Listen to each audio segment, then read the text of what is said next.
Hey there, good evening. Nice to see you. It is time for the Bronx Buzz. This is BronxNet's program where we talk to reporters and writers and editors and people who put stuff out about the Bronx.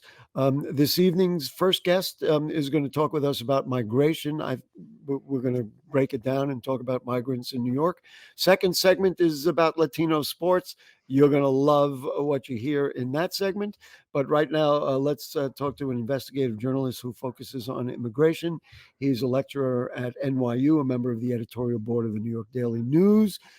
It is my pleasure to welcome Felipe De La Hoz to our program. Nice to see you, Felipe. Nice to see you too. Thanks for having me on. Yeah.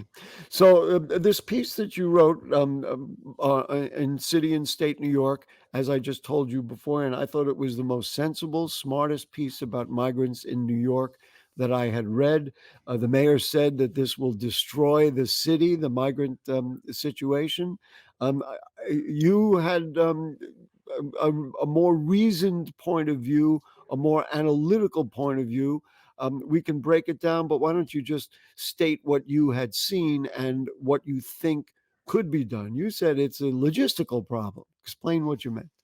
Sure. I think that there are a couple of main points that I was really trying to convey here. Among them, that, the mayor at some point had compared this. He said something like, oh, every mayor has had his, crisis, and Bloomberg had 9/11, and de Blasio had COVID. And it really got me thinking about what we're really talking about here in terms of scale and impact. And, I would really posit that those aren't comparable crises, right? In the sense that, the latter two, or sorry, the former two really killed, many people. They destroyed, parts of downtown in terms of 9/11 and, retail apocalypse and, economic, recovery from COVID. Whereas with the migrants, it's not even a particularly unprecedented situation. In the heyday of Ellis Island, over a century ago, we were getting the volume that we've gotten in the last year, in a month. And of course, the structures were a little bit different. There wasn't the shelter mandate that we currently have, but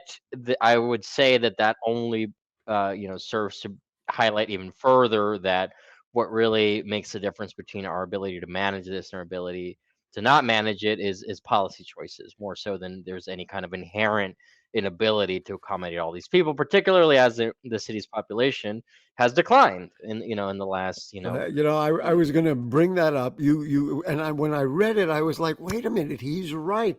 The city lost about 500,000 residents in the first 2 years of COVID. I guess that would be after 2020. And certainly we didn't get 1 million of them back. I know many people have left the city. They moved out. They decided they wanted to go elsewhere. If that's the case, now listen, 100,000 people is a lot of people to just load into the city, but that means the housing probably exists for them somewhere.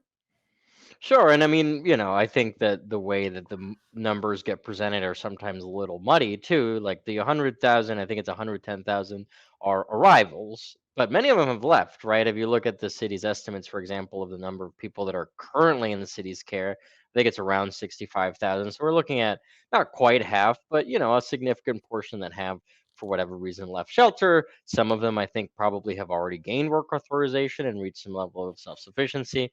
Some of them have left the city. And And we expect, by the way, that Venezuelans will be getting that work authorization. That's come down already. Go ahead. I'm sorry.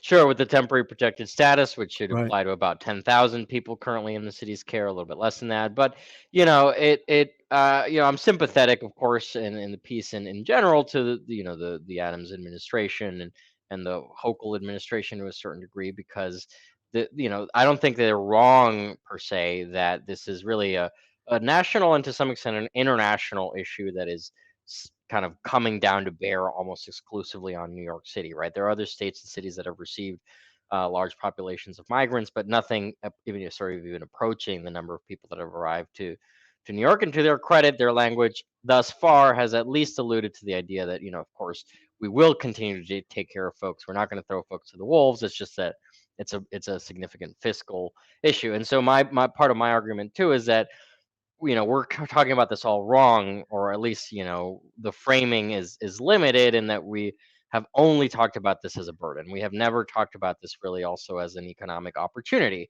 as a way actually to add a population of people that are very motivated to work, Right. that, with some policy changes and even just with time, will receive that ability to work, that we can train to do, all sorts of things like build affordable housing, right? There's a Hmm. lot of demand in the construction industry. There's the industrial policy of the Biden administration, and building clean energy. There's all sorts of stuff that Food folks can. service, many of these Yeah. people, I mean, it, the other thing, or another of the many interesting items in your piece, you said that enrollment has dropped in this public schools by about 114,000 students. So if you just make the assumption that 20,000, maybe a fifth of the migrants who've come in are children, there should be seats in the schools, right? I mean, Sure, there yeah, are. and I mean, we lost 114,000. There should be some place to put them. right, and I don't want to be glib about the particular challenges that the population It's presents. Right, a fair, lot of them, very fair. don't speak English, and I mean, the journey itself is traumatic, and Oh, anyone who's had a conversation with one of these folks can tell you that, right? I mean, the mayor was, checking it out for himself recently in the Darien Gap and all that, but there is a possibility, particularly I think the children can be assimilated much more quickly, right? They're malleable. They're people who really could become New Yorkers in their own right, and I want to sort of have us to some extent uh, bring down this separation that they're kind of just sort of an inherently different population, and New York gets intra intra national migration all the time. People come from Ohio and Minnesota and California and all this type of stuff, and they are able to be sort of accommodated. They add to the economy, yada yada. I think um, we're we're missing an opportunity here to really evaluate our sort of ability to integrate and make this sort of a boon for the city. rather than say it'll destroy the city. City budget director, again, this is from your piece, estimate that it could cost the city 12 billion or more by fiscal year 2025.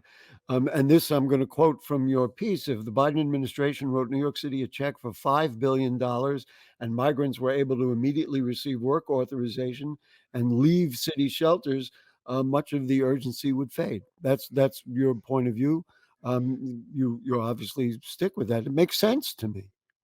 Right. I mean, I think, if we really, it's a simple sort of hypothetical, but let's say, that billions of dollars were issued, and the editorial board that I'm also part of, we've made this argument many times before, which is that the federal government acted very quickly in multiple arenas, to give the city a financial backstop with Hurricane Ida and Yeah, what's the name of it's okay. We would run out the of. prior hurricane. I believe me, I couldn't keep track either. Right, the big one. I'm just blanking. I wanted to say Katrina. Obviously, that's not it. It's But okay. the Believe me, if I knew the answer, I would have answered it, but I don't know it either. but the federal government constantly like makes the reasonable evaluation that the city's financial health is significant, and sort of provides assistance when necessary. This is an area where if they simply provided that assistance, no strings attached, to gave the city, even utilize its own existing refugee infrastructure, which has been practically untouched. I'm talking about coordination with local nonprofits, and sort of the types of assistance that even refugees get, which is English classes and basic workforce The city assistance. has Workforce One. That's a Right. major program. And so if we were able to just fund those things without straining to the city budget, I mean, this really wouldn't be this kind of like massive, almost existential issue for the city in the way that it's being talked about. I mean, the urgency would fade.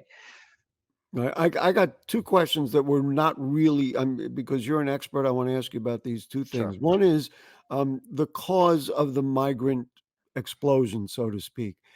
President Trump at that time defunded a lot of the programs that were the federal programs that were in place to help protect people and give them less incentive to have to leave. In other words, they helped protect them legally, they helped deal with domestic violence, and we had those programs. Those programs were ended, seems to me, while President Biden, either correctly or incorrectly, is getting a lot of criticism.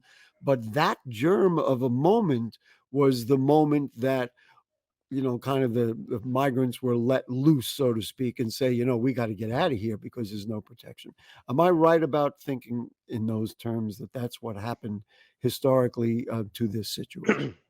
I mean, there's several factors. I was actually looking at this data yesterday, the kind of number of asylum applications filed per month, and stretching back to 2017, it's been on an almost uninterrupted upward trajectory, apart from a pandemic dip between kind of late 2020 and late 2021, Right. where it started climbing again, and it's kind of reaching all-time highs now. But that increase was present through the Trump administration's many asylum restrictions, through even family separation, through the wall construction, through everything else, even through the bulk of COVID, really. And so the factors, I think we tend to overestimate also the degree to which domestic factors here in the US are really impacting people's decision to migrate. But these people are leaving their entire lives behind, right? There, Hmm. it's a very momentous decision. they're And they're it's putting themselves in dangerous as can significant be. danger, I right? mean,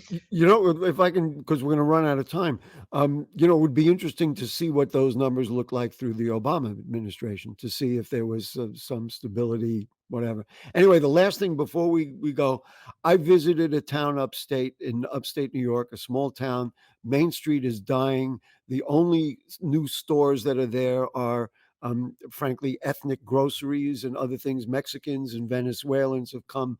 If we help build 40 homes or found places for 40 migrant families, couldn't we provide enough workforce development and have those people re-energize Main Street in some of these small towns? Wouldn't that be a good, because many of them would come from rural areas and would not want to deal with our subways here, but would rather live upstate?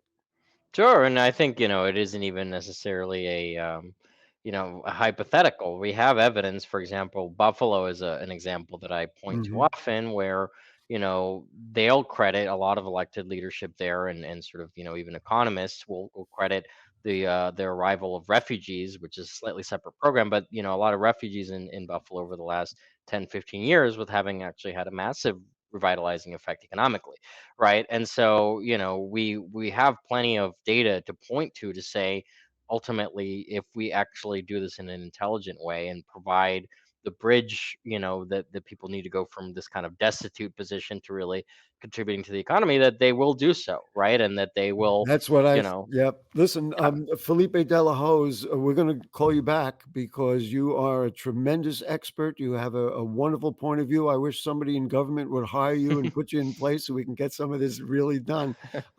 But thank you and thank the folks at City and State. You can read Felipe De La Hoz in City and State and all the other publications that he participates in. Your work and your words this evening are vital, and we appreciate them. Really appreciate it. Have me on anytime. Great. Thank you so much. Okay, we're going to take a short break. And as I promised at the beginning, Latino sports, they have done some unbelievable stuff. They have grown from the early 90s all the way to now. And we're going to talk about that right after this.